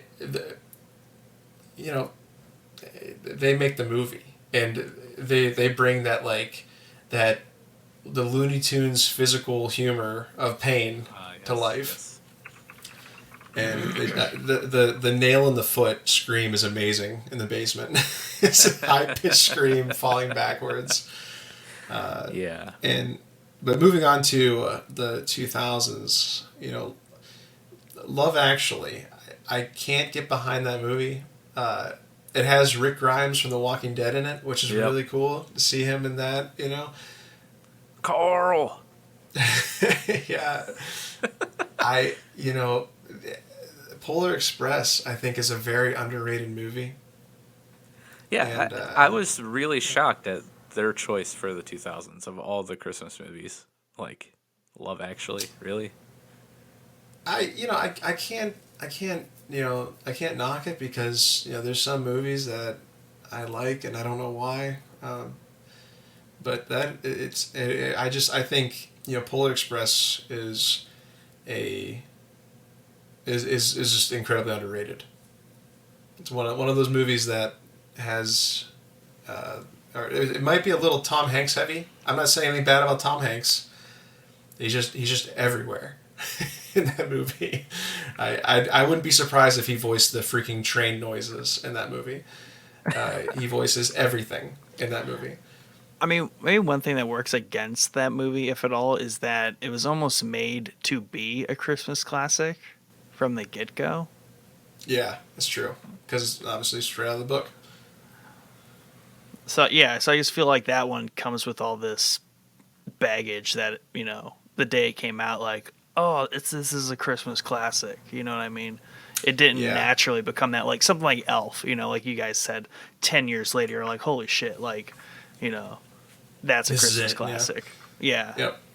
Yeah. The ring, being able to hear and this comes from the book, obviously, but being able to hear the ringing of the bell is, it's something that it's one of the, just like Klaus, it's when he's staying awake because he wants to see his friend visit his house on Christmas Eve. It's one of those things that draws you from being an adult back to a child. And those hook, line, and sinkers at the end of movies are something that, like, it gets me every time. I'm like, okay, I like it. You're doing what I want you to do. It hook, lines, and sinks, yeah. But dude, and I don't want to jump off of the list like crazy of it, but you have Arthur Christmas on here. That's another really, really good movie. Yeah. So 2010s, going through Anna and the Apocalypse. Is it Anna or Anna? Dun dun dun. That's a great question. I haven't seen it, but I say Anna. I don't blame you for a second. I'm an uncivilized animal. I know an Anna who would just slap you upside the head if you said Anna. Yeah. Funny story. We were the remake of Annie came out so many years ago, and we were in the movie theater together, and it said Annie, and of course the narrator's like Annie, like just announcing the movie. I leaned over to her and I was like, "Hey Anna, how do you pronounce her name?" And she was like just whispering, "F you, Jordan, F you," And Yeah, yeah, yeah. It's that's amazing. that'll always live in me. 2020s. I mean, Fat Man could make it. He could make it. I don't. Did you add that, Mike, or was Yeah, that the? I added the 2020s, and I also Okay. revised my list actually now that I was looking at it. Like I had, well, we'll get to that next, but yeah, so it was good actually having somebody who's seen most of these movies go through their list. Yeah, I was like, okay, I got this. I got this. You Yeah, guys just relax. yeah. So thank you. But that kind of led me into my question that I asked our listeners and that I posed to you guys. Before we give our answer of our own personal opinions of which decade has the best Christmas movies, let me go through the larger list that I compiled for each decade, and then you guys feel free to add any that I might have missed that you guys enjoy or whatever. But I spent a nice chunk of time going through many, many, many, many lists that I found on the internet. So some of these you may not immediately think are Christmas movies or might not consider Christmas movies in the least bit. I didn't put them on these lists, but I did put them on this list, if that makes sense. So don't be mad at me. I'm just compiling I'm mad at you. all the things that I found. So we'll start with the 80s. The consensus seems to be that A Christmas Story is probably the best Christmas movie out of this decade. But Lies. some of the others, we have Die Hard, which I know Jordan loves as a Christmas movie. We have Gremlins, which is actually a fantastic movie. I love Gremlins. Now, do I love it as a Christmas movie? I'm not sure, but it does take place on Christmas, so it's on the list. We have Trading Places, really funny, great movie. National Lampoon's Christmas Vacation, obviously. Mickey's Christmas Carol. The Bill Murray classic Scrooged. I loved that movie. That's one of my favorite Christmas movies. Lethal Weapon, technically considered a Christmas movie. And then one I threw on here that's technically not a Christmas movie. It's a Thanksgiving movie, but Thanksgiving is pretty much Christmas, so I put it on here anyways. Planes, Trains, and Automobiles. I mean, that's a great holiday movie. Do you guys have any 80s movies that I might have missed? So one that I always add into this, and it kind of goes along with Planes, Trains, and Automobiles. It's a 1980s movie called, it stars Chevy Chase, called Funny Farm. And that movie has kind of a full cycle of everything. Let's they in the spring they move out to the country from the big city, and he's trying to write a novel or whatever. If you know Chevy Chase, obviously it's not going to work out, but you see him go through spring, summer. They enter fall, and fall's kind of where the Thanksgiving comes into play. They never really did a Halloween thing, but it's very, very fallish. And then they're trying to sell their home during Christmas time. That's kind of like that's where the climax of the movie is. The whole town's helping them sell their home by being the most amazing Christmas town you've ever been to, and it's but that's definitely a very not only an underrated holiday movie, but it's an underrated Chevy Chase movie. Oh, nice. Good to know. I added that to the list. Nick, do you have any that pop into your dome? Not particular. That haven't been covered already. All right. So then we'll move on to the 90s. So Home Alone, obviously, great Christmas movie. But the 90s were also home to Nightmare Before Christmas, Tim Allen's The Santa Claus, a good remake of Miracle on 34th Street, a Christmassy horror movie, Jack Frost, Arnold Schwarzenegger's Jingle All the Way, Batman Returns, Jordan's second favorite Christmas movie, just under Die Hard. Nick and I's probably favorite Christmas movie, The Muppets Christmas Carol. And then lastly, rounding out my list is a personal favorite, but also did not consider this a Christmas movie or remember it being a Christmas movie because it's been so long since I've seen it. Edward Scissorhands is apparently considered a Christmas movie. Nice. Do you guys? Those are solid. I guess we'll start with you this time, Nick. Do you have any '90s Christmas movies that I did not include? I left off like sequels for the most part, just because I didn't want to have like 30 movies here, and they're all like You half of them are all bastard. sequels. But anything that comes into mind for you, Nick? No, I mean that's a solid list right there. I like the addition there of Edward Scissorhands. That's a great movie. Obviously Muppets, Jack Frost, that was good. I had to add Jack Frost. I wasn't going to, but it was on like almost every single list that I looked at, and I looked at probably like 10 different lists. So I was like, okay, I got to put it on there. Yep. How about you, Jordan? Anything you need to add? Probably so a couple things, of course, right? I just imagine you like pushing your glasses up off the like brim of your nose. Well, it's funny you picture that, because I pictured you saying, "Okay, Jordan, anything else we need to add?" with your eyes rolled in the back of your head. You know me so well. Okay, Jordan. So Jack Frost, yes, it's a horror movie and it's really, really good. Have you seen the Michael Keaton Jack Don't believe so.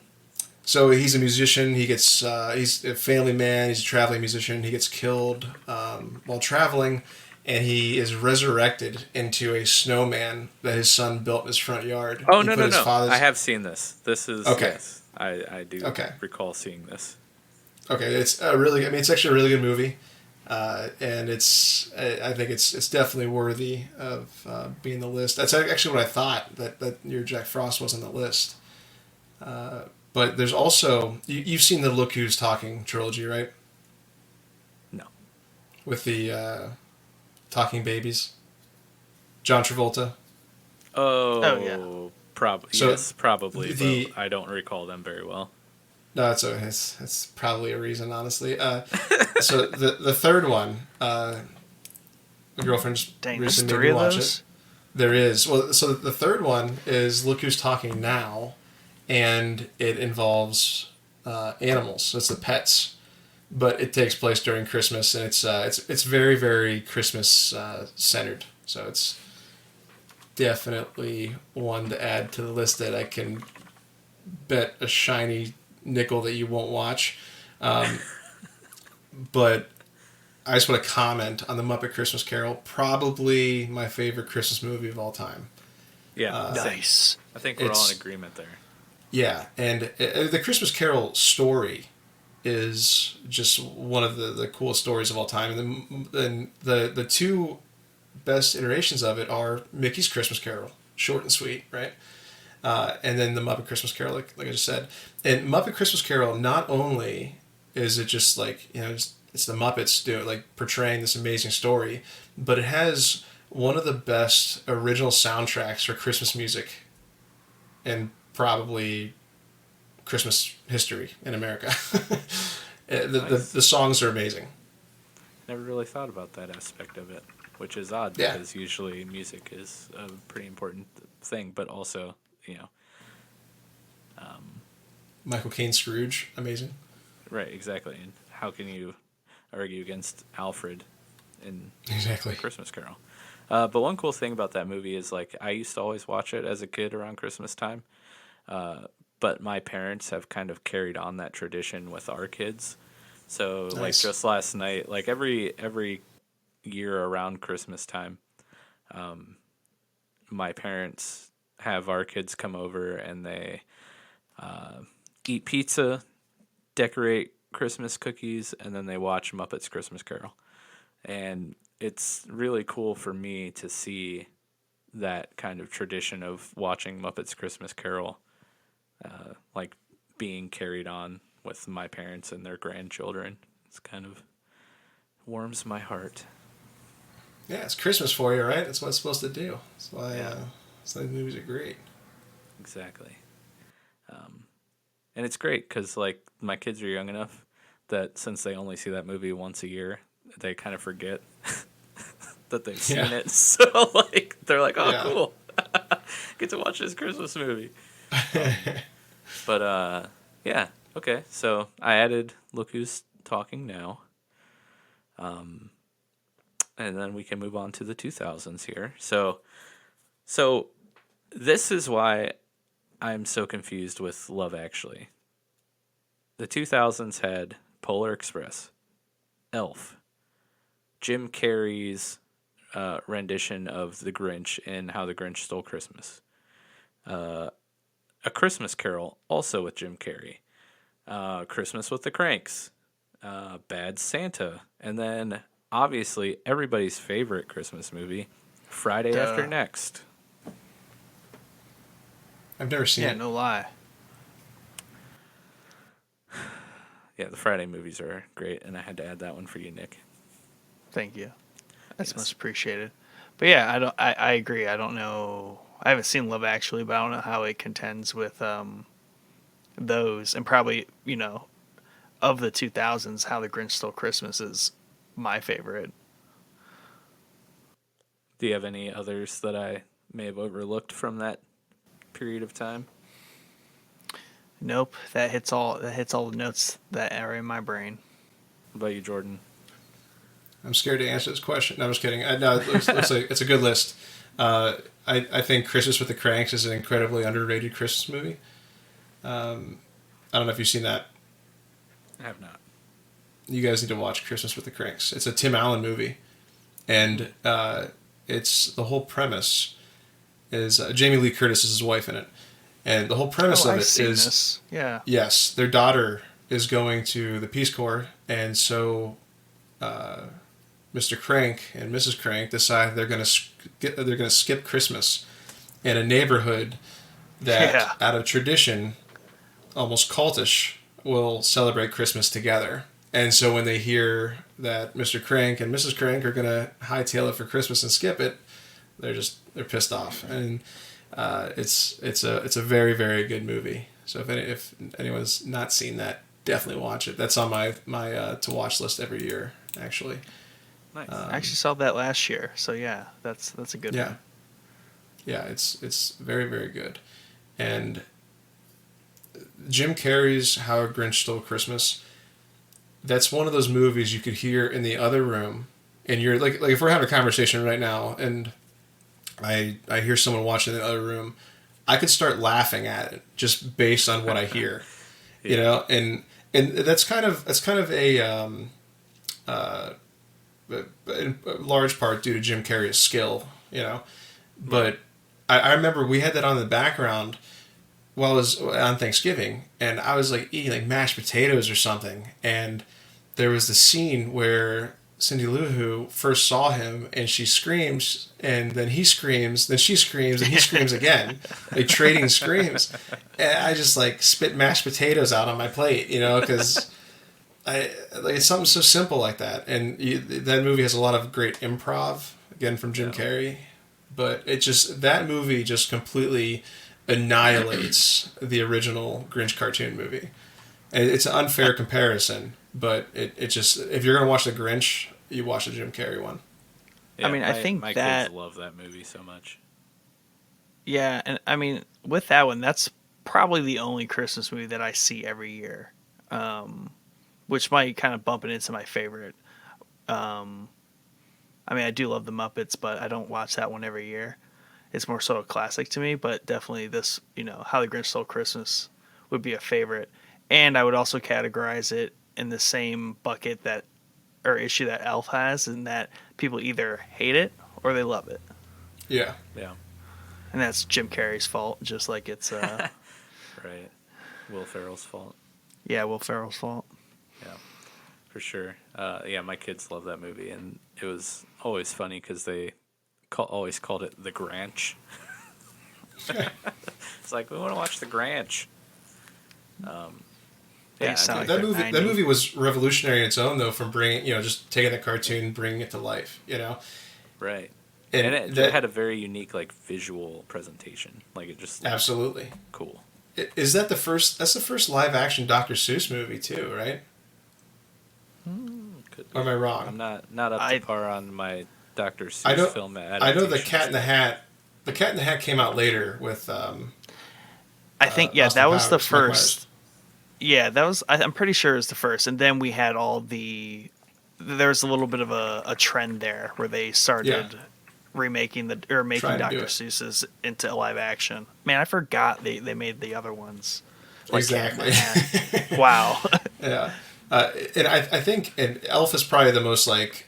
Let's jump back to it and talk about it for a quick second. That probably wins the award for that tonight. But I think what will always keep a Jim Carrey movie above like that is because it bridges the kids who don't want to watch some terrible animation and the parents who love watching the story of the Grinch that they watched when they were kids, you know? And that's what Elf kind of does because Elf takes a unique story and places you in the claymation universe. It makes the claymation universe Yeah. that, that Rudolph the Red-Nosed Reindeer and some of the other movies were placed in and puts that takes those claymation movies and makes them the real North Pole in real life. Well, and you That's a even great see point. like the cameo, right, of the narwhal. Exactly. Hope you find your dad. Yeah, and not to mention the Snowman. Yep. The name escapes me. I feel so horrible. Freaking Isn't it legendary Jack singer. Frost? No, Oh, no, you mean it's, the guy who plays him? Yeah, I keep wanting to say Bing Crosby, but it's they take that universe and they put it there, and stuff we watched when we were kids, and we're like, oh, it's awesome, it's super cool to see it like that. And again, as you get older, you can appreciate the bridge that they created by doing that. Right. So while you guys were talking, I looked up Jim Carrey's Grinch came out in 2000, and Cat in the Hat was 2003. So Ooh. you guys are correct. Also, I was shocked that Jim Carrey's Grinch got a 49% on Rotten Tomatoes. But Screw them. yeah, I'm not surprised. What did Elf get? that's okay because Cat in the Hat got a 9%. So that is a single digit. Let's see. Elf got an 84%. Yeah, whatever. But yeah, I can definitely agree with your points on the live action Grinch and what makes those movies special to both the kids and the adults. Do you have any for me to add there, Jordan? I don't think so. Okay. Then let's move on to the 2010s. So, like we said, they picked Anna and the Apocalypse, and I haven't seen, so I cannot, give an opinion on whether or not I think they are correct. I will say I have heard about this movie for the last several months, and it has been on the top of my watch list. However, my watch list has been buried for a very long time, and I hadn't had a chance to really knock this one off yet. But I plan on it tomorrow, so maybe I'll, add an addendum to the end of our podcast and comment on this, but I doubt it because I'm lazy. With that being said, it does look like a fantastic movie, and I didn't realize that it was actually a Christmas movie. So I'm even more excited to watch it now. If you guys haven't heard of this movie ever, like once we're done, recording this, go watch the trailer. It's like Nick. It's like, to me, gives me very Scott Pilgrim vibes. I knew it. Sorry, I know you weren't even talking to me, but I knew it. I could just tell by the name. Yeah. I think I felt that way about the cover. It that's what it Yeah. translated to me as. Yeah, watch the trailer and you'll understand even more. But this decade is the home of amazing Christmas movies such as the new animated Grinch movie with Benedict Cumberbatch. Another one of my children's favorite movies to watch, and it actually is pretty good, as I've seen it like 30 times because of my kids. Krampus. I always feel like I say that Krampus. word wrong, no matter Cramp. which way I say it. But so Crumpets. Christmas Chronicles, obviously. We just talked about how much we love that movie. I threw a Disney movie called Noel on here. It starred Anna Kendrick and Bill Hader. The kids were watching this one last night, and it's admittedly not that great, but I threw it on the list because their like North Pole village or Santa village was super cool. So I don't really want to recommend you guys watch it because it's not great. But if you're looking for something to watch and you want to see why I think the North Pole in this movie is cool, throw it on. It's on Disney Plus. But Klaus is on here. We talked about, we had a whole episode dedicated to that show. Jordan, you mentioned Arthur Christmas.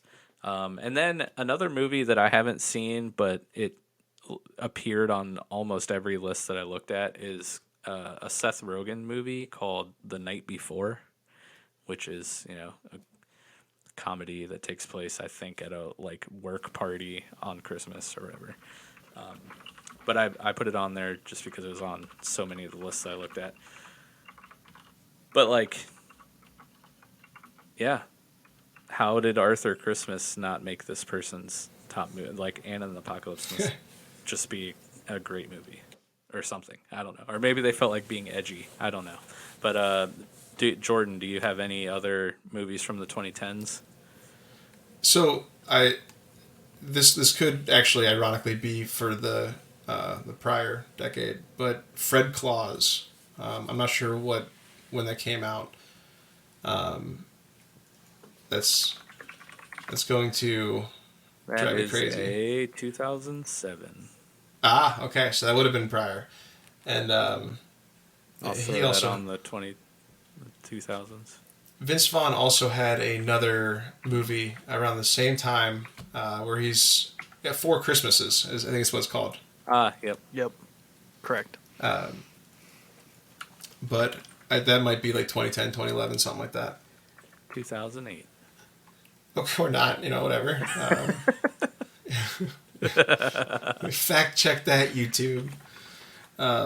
So I think, Arthur Christmas, obviously amazing. Also, for this one, the list I have in front of me doesn't have Shazam on it. Yeah, I left that one off, but it was on a list. Okay, Shazam is one of my go-to. I mean, you know me, I'm obviously a DC fanatic, so I visit any excuse for that.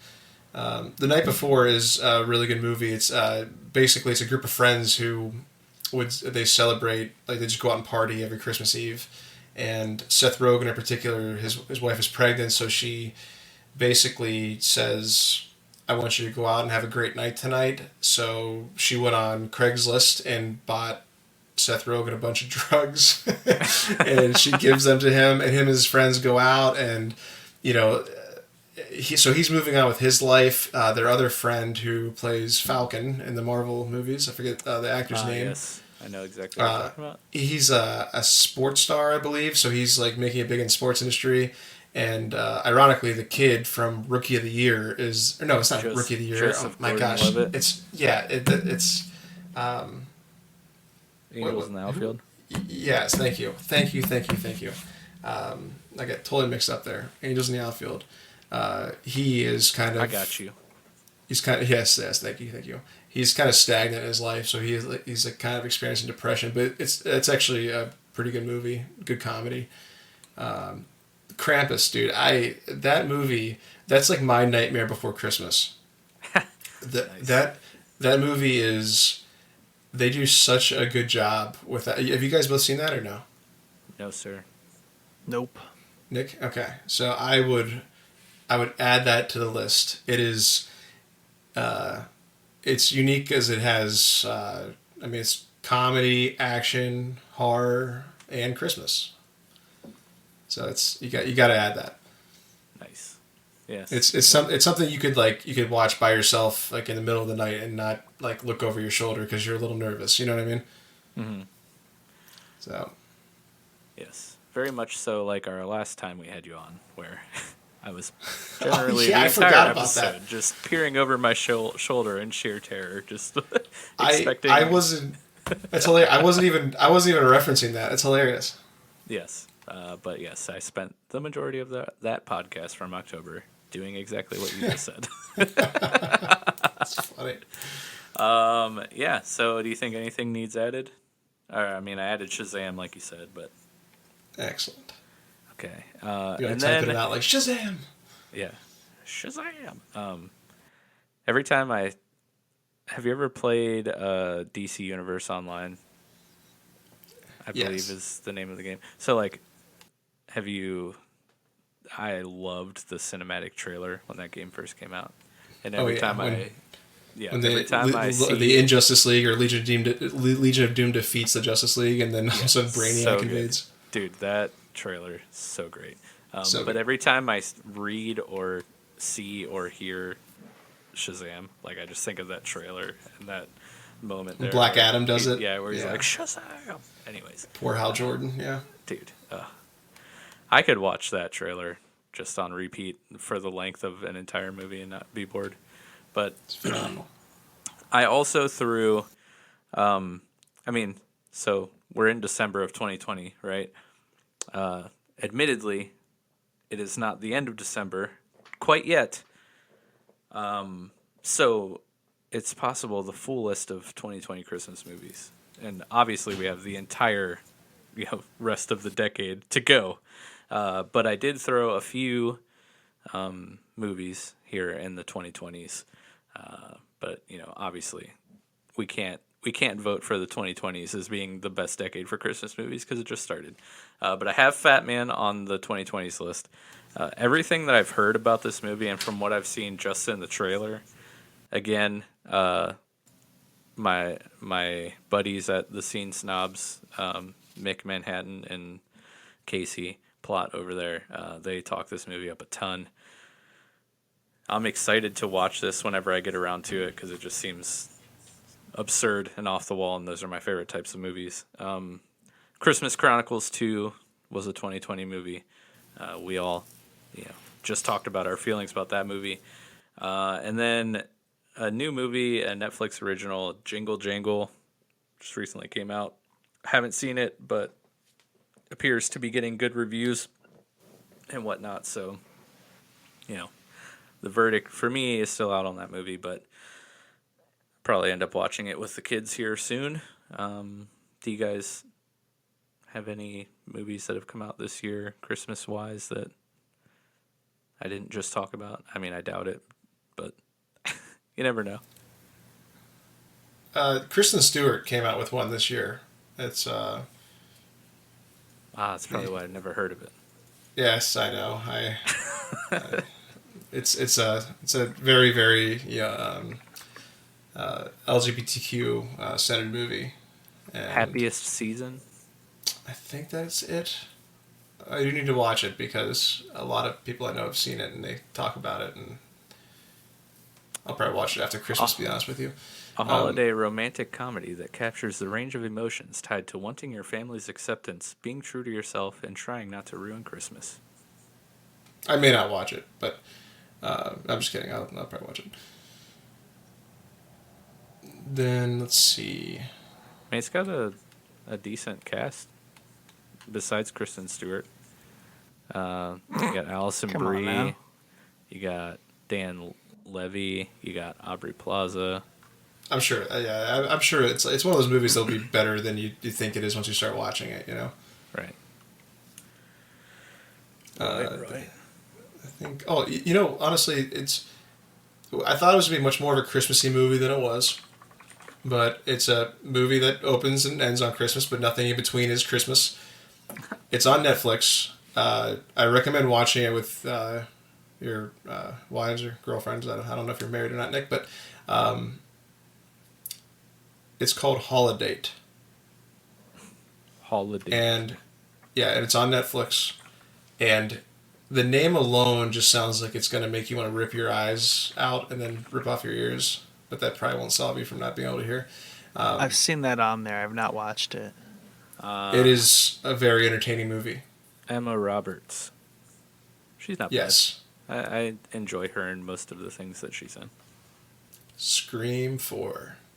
But, yeah. Related to Julia Roberts. I didn't know that till girlfriend told me that. Yes. I enjoyed her in American Horror Story.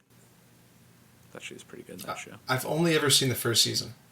Yeah. It was. She was in the Coven season, which is not a well-received season, but I actually enjoyed it a lot. Okay. But yeah, I added both those to the list, and I'm sure that is something that my wife would absolutely love watching. So that makes me think that I will really have to restrain myself from taking my own life.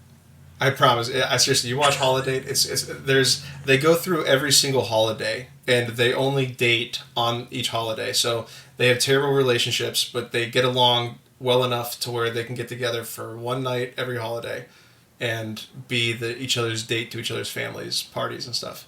So Nice.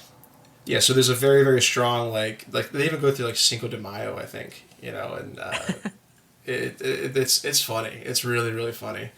Nice. The Halloween and Christmas scenes are the best, though, as naturally, Imagine that. Jordan's favorites be the Halloween and Christmas scenes. I'm not a psychopath, I swear. I'm not as crazy. I'm not as crazy as I come off. Let's not get carried away. No. But you're our favorite psychopath, so Yes. yeah. So I had also a few honorable mentions that weren't on the list, but were on many lists, and yeah, most of them are animated. So like the original Frosty the Snowman, I love that. That was in the 60s, 1969 came out. My youngest daughter, my 3-year-old, is obsessed with the original Frosty the Snowman, and we watch it so many times.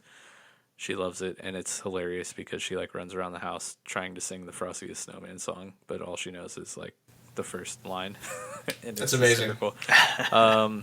Then we have Rudolph the Red-Nosed Reindeer, the claymation like stop motion movie from 1964.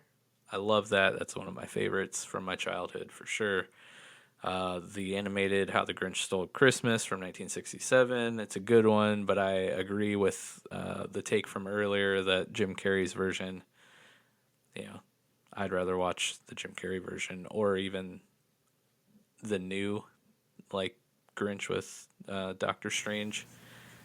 But that being said, I think that's a testament to those two movies being really good and not the original Grinch being really bad. If that makes sense. I'm a fan of the story, very much so. And then we have, the original Miracle on 34th Street, which is actually from 1947. Not animated, obviously. And then the Charlie Brown Christmas. Like, can't forget that. 1965. But yeah. So now that we kind of laid out the contestants, I guess we could say, and of course the honorable mentions that I just went through were not in the criteria of being in the 80s, 90s, 2000s, or 2010s. It is time to make our decisions. So, Jordan, as you are our guest, we'll let you go first. Why don't you tell us which decade you believe has the best Christmas movies? So, I feel like we're all gonna have a similar consensus. So, I have two. Okay. I feel like a politician. You have 2 minutes to speak. Well, I'm gonna take 5. Yeah. So, it's the 90s. It has to be the 90s, and it's a lot of it is nostalgia. I'll go with that, but those have the movies that I look forward to watching every year for Christmas. And then once I'm done with those, I'm like, oh yes, I got to watch these other ones now. And I think that dictates that. Okay. So we'll I will go with your second 1990s. option later. Yes. After we go through. But before we move on, what is your favorite 90s Christmas movie? Muppet Christmas Carol. Muppet Christmas Carol. Good choice. Good choice. Solid choice. So that takes us to you, Nick. I think overall, as a decade, I will also pick the '90s. Just there's just like a good grounded in kind of like reality. A lot of those movies have, obviously outside of like a handful. But really just thinking of like the Home Alones, the Santa Claus, like those really stick out to me. You just have there's a certain flavor as each decade kind of has, but that one for sure. And of that decade would be the Muppets Christmas Carol. But I'm really torn on a second, whether it's the 2000s or the 80s. 80s has a lot of deep cuts. Yeah, we'll get into that here in a second. So you're going with the 90s as well, with the Muppets Christmas Carol?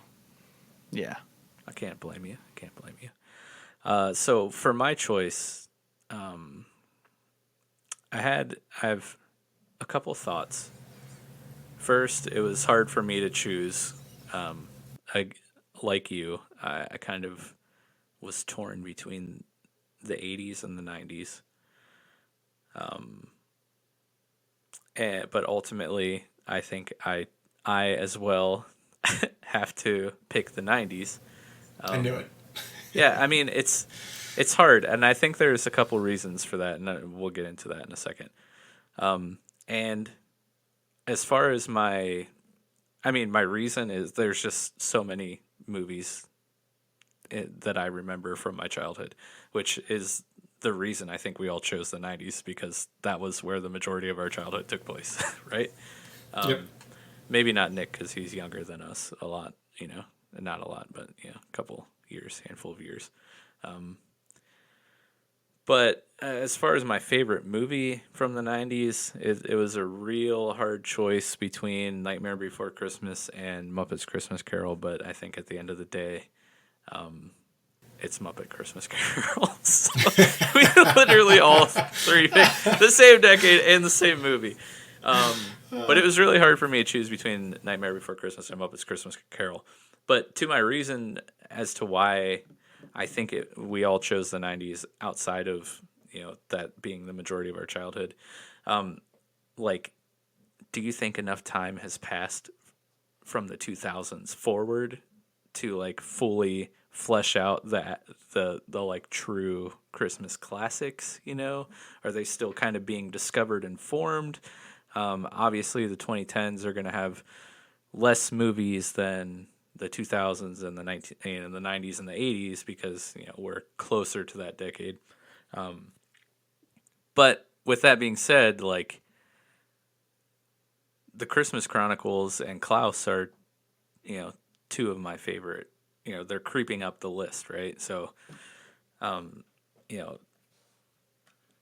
don't think I'm saying in any way that the other decades didn't have great Christmas options, but the 90s lineup is just too strong.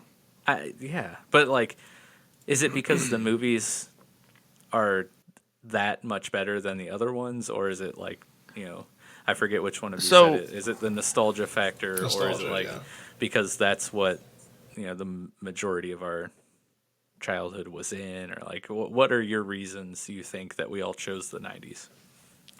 I mean, I think largely, yeah, it's nostalgia, and I would say wherever the majority of someone's childhood is spent is the decade they're going to pick. I mean, I grew up with a lot of older people around me, so the 80s comes in strong for me, just because those are all super familiar. I've seen them all, grew up with those, so a little bit of nostalgia, even more so, even deep-seated nostalgia is the 80s for me. And then, right after that is the 2000s. And, that's where I was still a kid, but I was a bit older. But, that's why, the Grinch is in there. And that's one of my favorites, or that is probably my favorite. Friday After Next, Christmas with the Cranks, all that kind of stuff. And those are, to me, like you said, nostalgia, childhood, also, real acceptable to Christmas type movies, right? Though they're just fun and they're always geared toward kids a little bit. So I think that's a big factor in it. Whatever decades you grew up in. Yeah, what do you think? And to your Jordan? point about enough time sorry, go going ahead. by, no, you're good. You mentioned the whole like enough time going by. I think enough time has gone by for the 2000s. I think 2010s maybe not necessarily, but I think that's just a fact of the kids in the 2000s are old enough to make things considered classics. They'll have their opinions and what they think, just like we do. True. I mean, we are 20 years removed, right? So, Yes, sir. but yeah, Jordan, what are your theories? So, with the conversations we're having, I don't want to discount, and I want to go back to with National Lampoon's Christmas Vacation. That is obviously one of the greatest Christmas movies of all time, and it is not only that, it's one of the funniest movies of all time. Right. So I know I feel like we haven't talked about that movie enough, but that just needs to be said. What I was saying about I have two, and the second one falls into the 2010s, and Nice. it's mainly because, which by the way, we need to add the Star to the 2010s. I don't know if you've seen that movie or not, but you should see that. It's an animated movie, and it's about the animals that helped take Mary Oh, yeah. to yeah. Haven't seen it, but I know what you're talking about. Yeah, and the donkey that pulled them was like the star character. Well, he's probably not the star character, obviously, but you know. The breakout role. Between what Christmas Chronicles is doing and Klaus has done, and animated movies like Arthur Christmas, I think this has been some of some of the best movies. It ended really, really strong. I can't say that it started out the strongest, you know, but with movies like Klaus, Christmas Chronicles, and The Star, those are a set of three different types of movies that I always go back to watch. I watch Arthur Christmas a decent amount. I don't watch it every single year though, but it's still really, really good. Nice. I think it's cool that our second options were all different because I think Nick leans more to the 2000s, and I definitely lean more towards the 80s. Actually, I was born in '87, so like I didn't actually grow up watching these movies, when they were released, obviously. But a lot of my younger childhood, I remember watching, for some reason, Scrooged and like Gremlins, which aren't really like kid movies, but Yeah. like those two movies like really stick out, and Scrooged is probably maybe top 3, definitely top 5 Christmas movies for me. They're remaking that movie, right? Are they? Yes, I heard that Kevin Hart was going to star in it. Yeah, Let me that's look true, that up. I believe. Not to like completely derail you there, but Oh, you're right. The first article, Scrooge remake eyes Kevin Hart to star and produce. That'll be interesting. Yeah, I would definitely watch that. But yeah, there's just something about those movies from the 80s. Even like Planes, Trains, and Automobiles we talked about. It's not technically a Thanksgiving movie, but it's about getting to your family to spend the holidays with them, which I would just consider it a Christmas movie myself personally. But like I didn't watch that movie up until like a couple of years ago. But like that movie is a great one, on its own. You can't argue against Christmas Vacation. Personally, I'm not like a huge fan of that movie.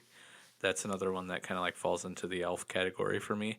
But you can't deny it's a powerhouse movie on top of being like one of the best Christmas movies.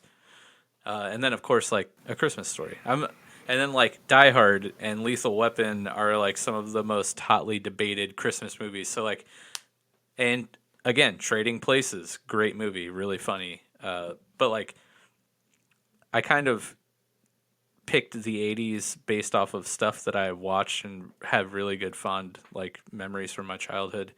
But also on top of that, like that's a really strong list of great movies, right? Regardless of whether or not I like them or have seen them. Right. And it's hard to argue against that, but like it's also hard to argue against the 2000s. There's a lot of like really great Christmas movies there, and then I think, some of the ones that are being made in the 2010 or not are being made that were made in the 2010s, that's also a very strong lineup. And then like I think the 2020s are off to a pretty strong start too. Like I think nostalgia was the big factor for me, honestly, in my decisions. But yeah, I'm excited to see kind of the the evolution of Christmas movies as we continue our journey through the 2020s. Hopefully, fingers crossed. After this year, you never know. But hopefully there is a journey, right? Right, exactly. Yeah, so since we all kind of got our decision or our choices out in the open, we did get some feedback from our listeners on their choices. So we'll just kind of run down the list here. My buddy Mick Manhattan from the Scene Snobs chimed in. He picked the 90s and Home Alone as his favorite Christmas movie. But he also said it's the 80s has a lot of iconic Christmas movies, but he will always argue that the 90s produced more and better Christmas movies. So thanks, Mick. Another 90s win. My wife Becca, she chose the 90s, her favorite Christmas movie, Home Alone as well. Nick's wife Erin, she also chose the 90s, but she picked the Santa Claus. So we have a little differing there in the movie selection. I mean, we all Not a bad choice at all, though. Right, Not a bad choice at all. I mean, it's hard. She's the one that made me watch Christmas with the Cranks. Oh, really? Yeah.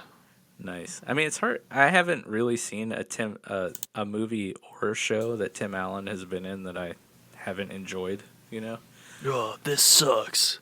So, Santa Claus was a great movie. I enjoyed it a lot.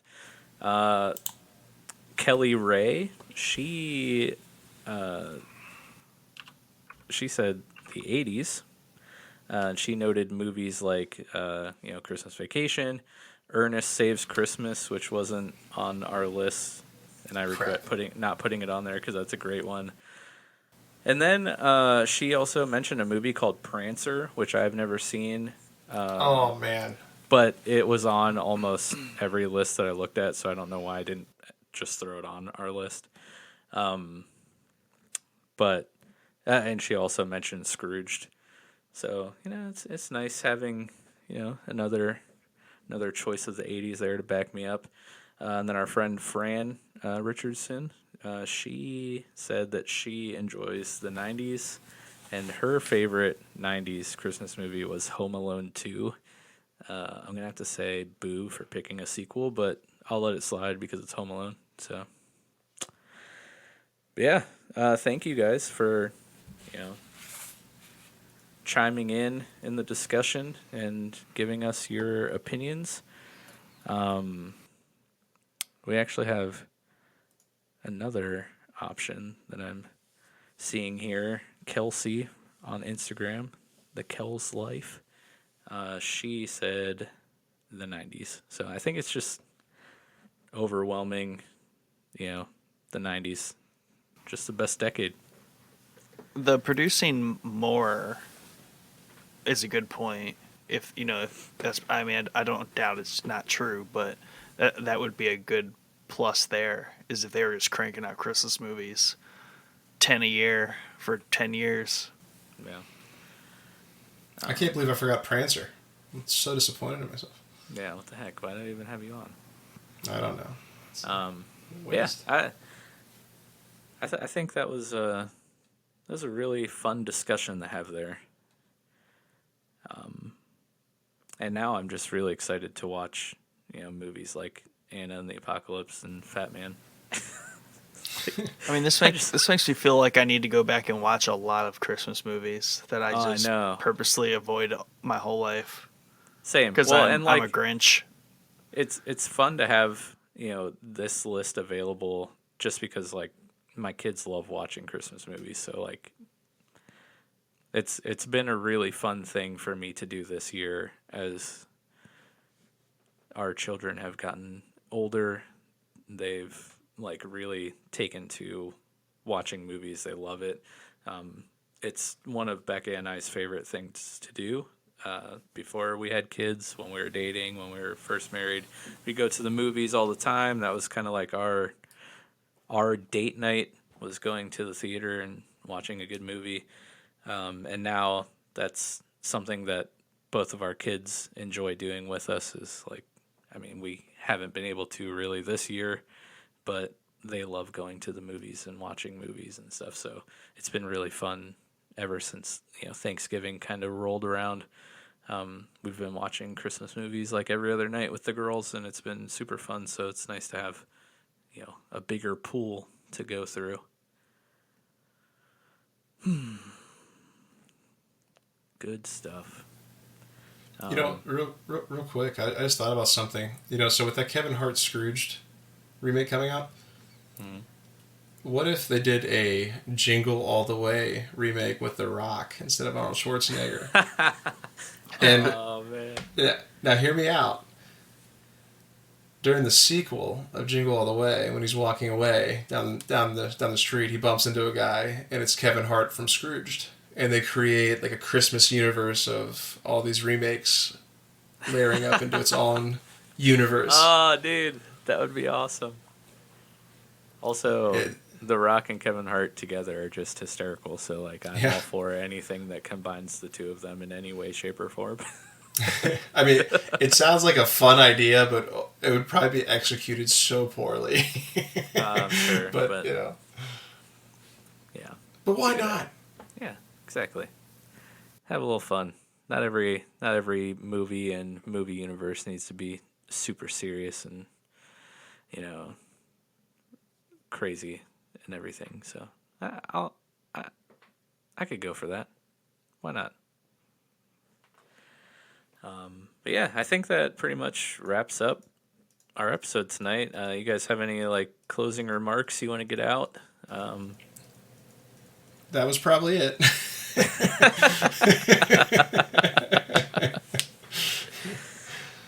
I mean, this makes me rethink my like priority list of movies to watch. But maybe I should just start next year watching Christmas movies. I'll start now. Do it now. Yeah. Do it now. New Year's resolution. How about that? There you go. There you go. It's better than nothing, I guess. But yeah, thank you, Jordan, for joining us again. Hopefully, we'll have you on before the next holiday. I bet you can't wait to hear my Valentine's Day lineup. Oh yeah. We'll see you for Valentine's Day and then Easter right after. Yeah, are you a big Easter guy? I can see it. What's that supposed to mean, man? Come on. Jordan's actually a furry. What? Hey, the Happy series is pretty good on Netflix. If you've seen that. But yeah, we'll definitely have you back on and talk something non-holiday related. Actually, since we have you here, Nick just finished The Boys finally, so we can definitely dig into that. I've been waiting for so long to be able to talk about that show. Yes. We will have to have you on for that for sure. It'd be a blast. Yeah, so as our episode wraps up here, I just want to remind you guys to check out our social medias. We're on Instagram, Facebook, and Twitter, and you can find those links as well as the links to all of the podcast platforms that our episodes are available to listen on our Linktree page, which is linktr.ee/showboyspodcast. We are on YouTube, Spotify, Apple Podcasts, Google Podcasts, Anchor, and a handful of others. All those links are on our Linktree page. And we just want to say thank you for listening and supporting us. And thank you for those of you who chimed in the discussion tonight. That's always fun. I guess we'll catch you next time. Have a nice Merry Christmas and a safe New Year.